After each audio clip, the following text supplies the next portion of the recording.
Hi மக்களே, எல்லாருக்கும் காலை வணக்கம். நம்ம இன்றைக்கி இந்த வீடியோவில் என்ன பார்க்குறோன்னு பார்த்தீங்கன்னா, கயிறு அவுக்கைக்காண்டி வாழையை வெட்டி போட்டுக்கிட்டு இருக்கோம் பாருங்கள். இப்படி வெட்டி போட்டால் தான் நம்ம கயிறு அவுக்கைக்கு லேஸாக இருக்கும். முன்னாடி வந்து நம்ம கயிறை பூரா அவுத்து விட்டுட்டு ரெண்டாவது வாழையை வெட்டி ரெண்டாவது கயிற்றை அவுத்துக்கிட்டு இருக்கோம். இது எதுக்காண்டி முக்காலிலே வெட்டுறோன்னு பார்த்தீங்கன்னா, நம்ம வந்து வாழை பூரா தடை வரைக்கும் உங்கள்கிட்ட கொடுத்தாச்சு. அதனால் தடை வரைக்கும் லேஸாக இருக்கிறதுக்காண்டி நம்ம முக்காலிலேருந்து வெட்டிக்கிட்டு இருக்கோம் பாருங்கள். தடை வரைக்கும் வந்து இதில் ஒரு வெட்டு கீழே ஒரு வெட்டு வெட்டி அவங்களுக்கு தடை வரைக்கும் லேஸாக இருக்கும். அதுக்காண்டி தான் நம்ம முக்காலில் வெட்டுறது. சில வாழையில் வந்து தண்ணி குடமாக கொட்டுது. மழை வந்து நேற்று நல்ல மழை, அதனால் கொட்டிட்டு போடுங்க. தண்ணியை பூரா உள்ள இழுத்து வச்சுக்கிடும்.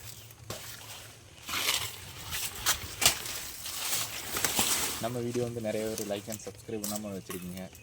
சப்ஸ்கிரைப் பண்ணி சப்போர்ட் பண்ணுங்கள். கொஞ்சம் இதனால் லைக் பண்ணுங்கள். நன்றி. மறக்காமல் ஷேர் பண்ணுங்கள்.